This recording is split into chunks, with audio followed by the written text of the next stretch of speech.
On September 11th, 2001, the United States didn't just lose buildings. It lost its sense of safety. In a matter of hours, the most powerful nation on Earth was attacked on its own soil. The World Trade Center towers collapsed before the eyes of the world. The Pentagon was struck. Nearly 3,000 people were killed. And in that moment, one question echoed across the country. If this could happen here, what could happen next? The attacks, orchestrated by the terrorist organization led by Osama bin Laden, were not random acts of violence. They were calculated, designed to humiliate, designed to spread fear, designed to test how far America would go in response. And the response came quickly. President George W. Bush made it clear. The United States would make no distinction between the terrorists and those who harbored them. The focus turned to Afghanistan, where al-Qaeda operated under the protection of the Taliban regime. In October 2001, the offensive began. American aircraft crossed Afghan skies. Special forces deployed into hostile terrain. Within weeks, the Taliban government collapsed. Kabul fell. Strategic bases were secured. To many Americans, this wasn't just retaliation. It was defense. It was a message to the world that attacks against American civilians would not go unanswered. But Afghanistan was not a conventional battlefield. It was a rugged, mountainous country shaped by tribal networks, complex loyalties, and difficult borders. The enemy did not wear uniforms. Fighters blended into villages. Attacks came without warning. This was not a war against a standing army. It was a war against an ideology that, first, the mission seemed clear: dismantle al-Qaeda and prevent Afghanistan from ever again becoming a safe haven for global terrorism. And in many ways, that objective was achieved. Training camps were destroyed. Terrorist networks were disrupted. Leaders were captured or eliminated. Most importantly, no terrorist attack on the scale of 9/11 occurred again on American soil. But the mission evolved. With the Taliban removed from power, a new question emerged.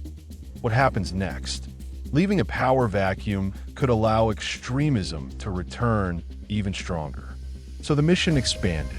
American troops began training Afghan security forces. Roads were built. Hospitals were constructed. Schools reopened. Millions of girls attended school for the first time in regions where education for women had once been forbidden. For many service members, the war became more than counterterrorism. It became a mission of stability, an effort to give Afghanistan a chance at a different future, one that would not produce another September 11, yet the insurgency never fully disappeared. The Taliban regrouped. Roadside bombs became a constant threat. Every secured district required continued presence.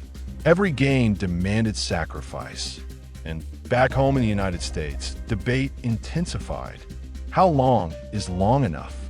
How do you define victory against a threat that adapts and hides?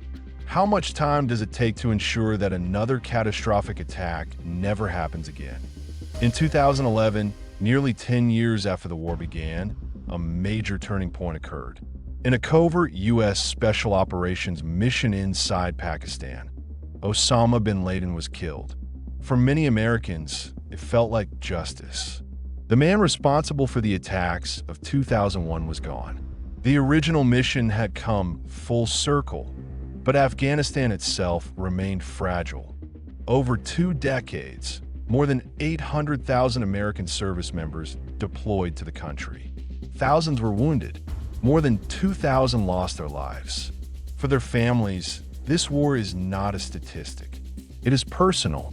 It is sacrifice. It is empty seats at dinner tables and folded flags handed over in silence. And it's important to remember why it began. The war was not launched for territory. It was not a campaign of expansion.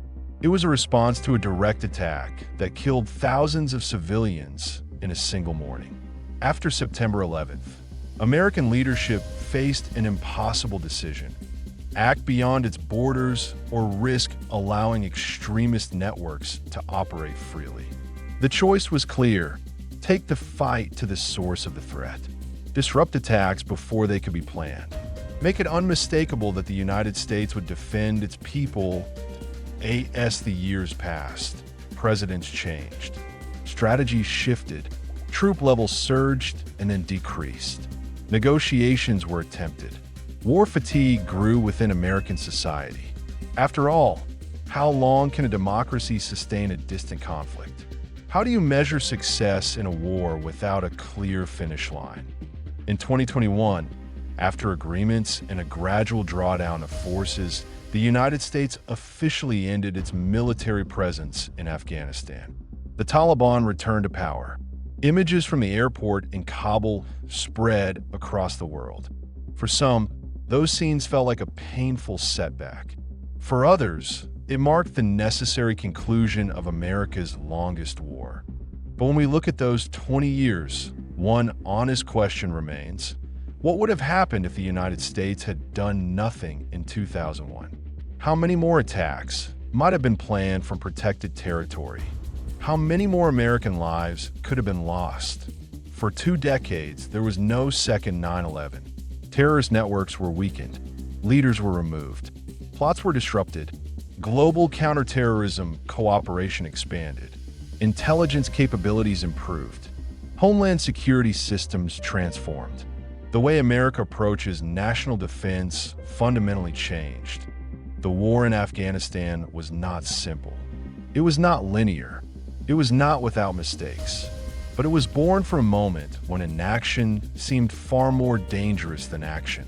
It began with a promise that the horror of September 11th would never be allowed to repeat itself on that scale. For the soldiers who served, for the families who waited, for a nation that lived through collective trauma, this war has always meant more than political debate. It was about preventing fear from defining the future. It was about responding to a direct act of aggression.